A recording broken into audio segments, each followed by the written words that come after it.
전생회귀는 현재의 문제를 이해하고 치유하는 데 도움이 될 수 있다. 윤회는 우주에 내재되어 있으며 그것은 기본적이고 근본적인 것이다. 환생은 영적 진화의 법칙이다. 너와 나는 여러 번 태어났다.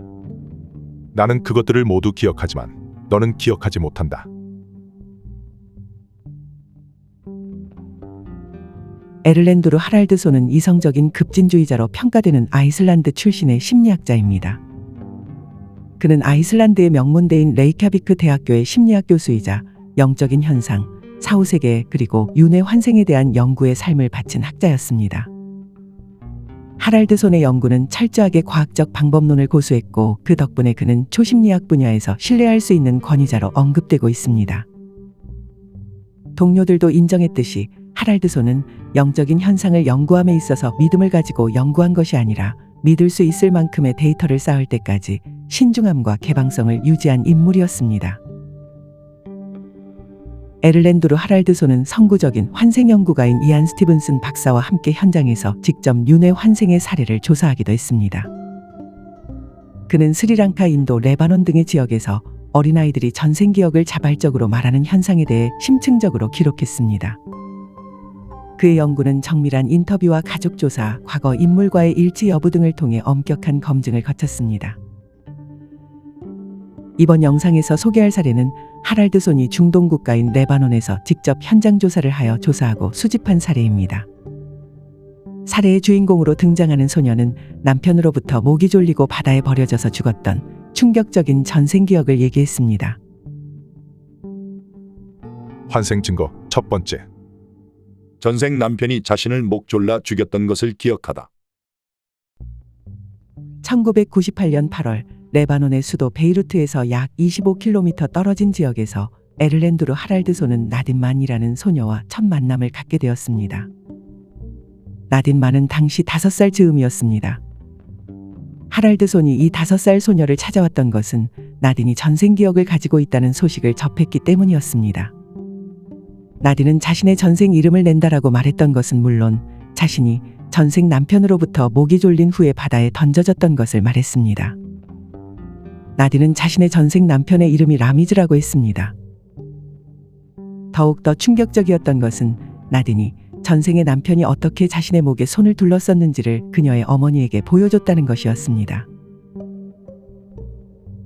환생 증거 두 번째.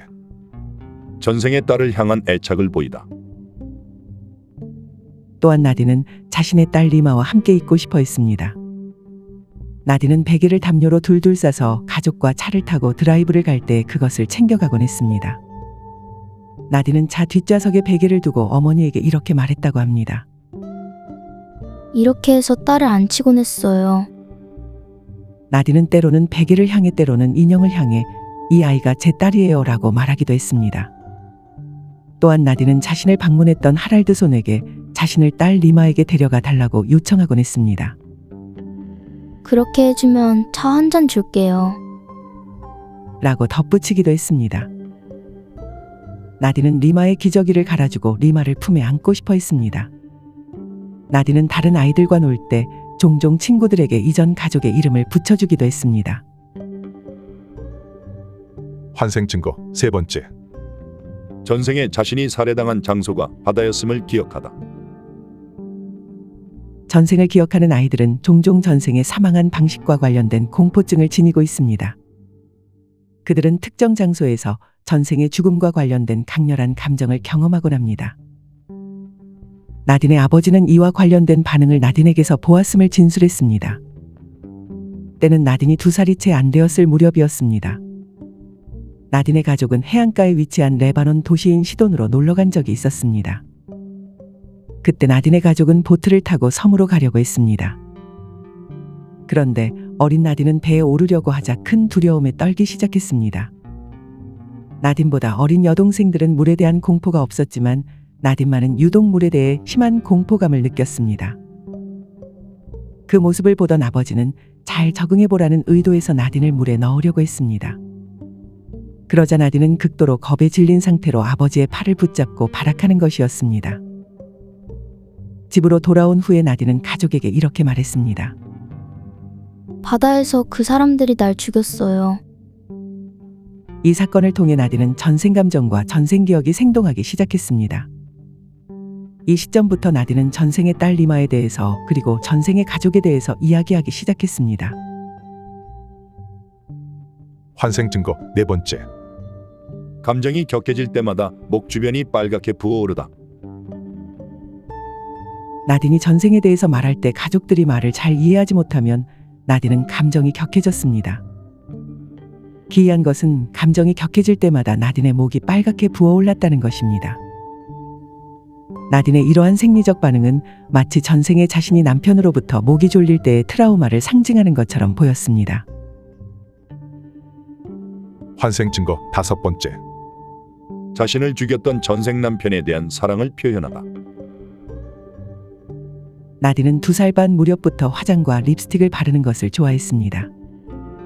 나딘은 하이힐을 신고 여성스러운 옷을 입고 가슴을 쓰다듬어 몸매를 점검하면서 거울에 비친 자신의 모습을 보는 것을 좋아했습니다. 나딘은 외모에 굉장히 신경을 많이 쓰는 여성처럼 보였습니다.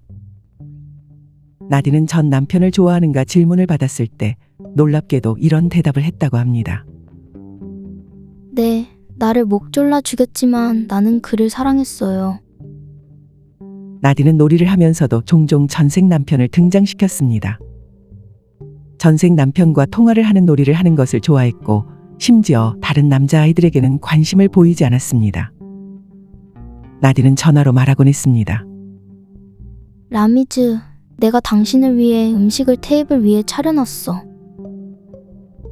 이처럼 어린이들의 전생 기억이 놀이를 통해서 표현되는 것은 드문 일이 아니라고 합니다. 환생 증거 여섯 번째.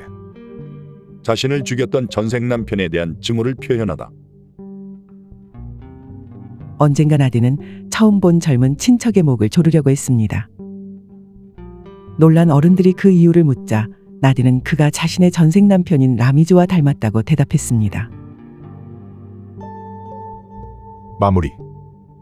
일치하는 부분과 일치하지 않는 부분이 밝혀지다.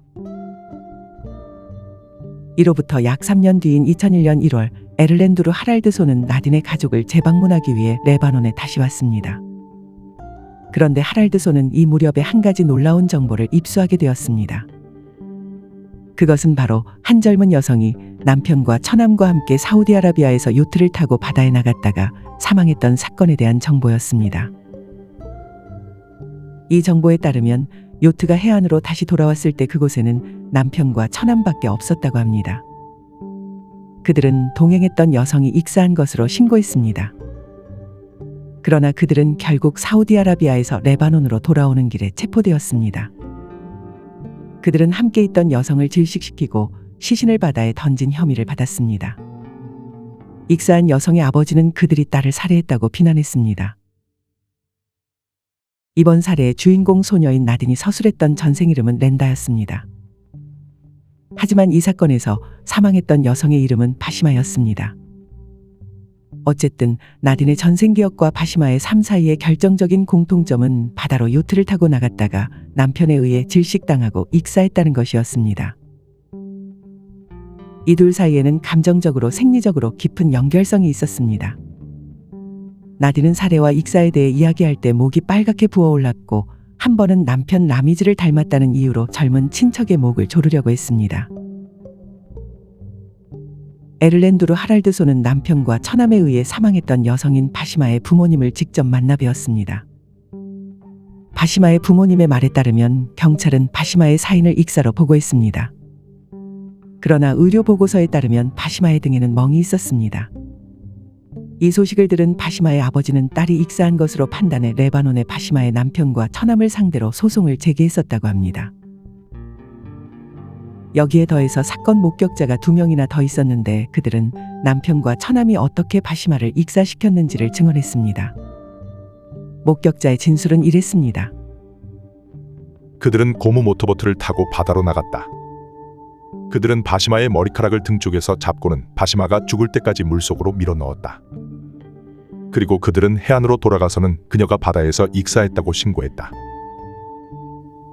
이로써 바시마의 남편은 종신형을 선고받았고 바시마의 처남은 10년의 노동형을 받았다가 나중에 5년으로 감형되었다고 합니다. 에를렌두르 하랄드소는 자신이 접한 모든 얘기를 바시마의 부모님께 전달했습니다. 나딘이라는 어린 소녀가 당신의 사망한 딸의 환생일 수 있다는 가능성을 전했습니다. 그러나 바시마의 부모님은 자신의 딸이 환생할 수 있다는 생각을 받아들이지 않았습니다. 바시마의 죽음과 나딘의 기억 사이에서 보여지는 뚜렷한 유사점이 있었음에도 그들은 환생이란 개념을 믿지 않았습니다. 여기까지 전생의 남편으로부터 질식당하고 익사당했던 기억을 말했던 레바논 소녀 나딘에 대한 이야기를 살펴보았습니다. 나딘의 전생 기억의 내용은 구체적이었지만 실제 사건과 일치하는 부분과 일치하지 않는 부분이 있었습니다. 대표적으로 남편에 의한 질식사와 익사라는 사망 원인은 일치했지만 인물의 이름에는 차이가 있었습니다. 그래서 이 사례는 윤회나 환생에 대한 논의를 자극하긴 하지만 단정적인 결론을 내리기에는 충분치 않아 보입니다. 그럼에도 불구하고 전생 기억을 주장했던 나딘의 사례는 윤회와 환생 그리고 카르마의 의미에 대해 다시 상기하게 만듭니다. 전생 기억의 진위 여부를 떠나 그것이 던지는 본질적인 질문은 이렇습니다. 인간의 삶은 한 번뿐인가? 우리가 오늘 하는 선택은 단지 현재에만 영향을 미치는가? 이 사례는 그 질문들에 대한 완벽한 답을 제시하지는 않지만 적어도 생각해볼 여지를 제공해주는 듯합니다. 고대 인도의 대서사시 마하바라타에 기록된 윤회와 환생을 언급하는 구절을 싣는 것을 끝으로 이번 영상을 마치도록 하겠습니다. 마치 사람이 낡은 옷을 벗고 새 옷을 입듯 육체를 지닌 영혼도 낡은 몸을 버리고 새 몸을 취한다.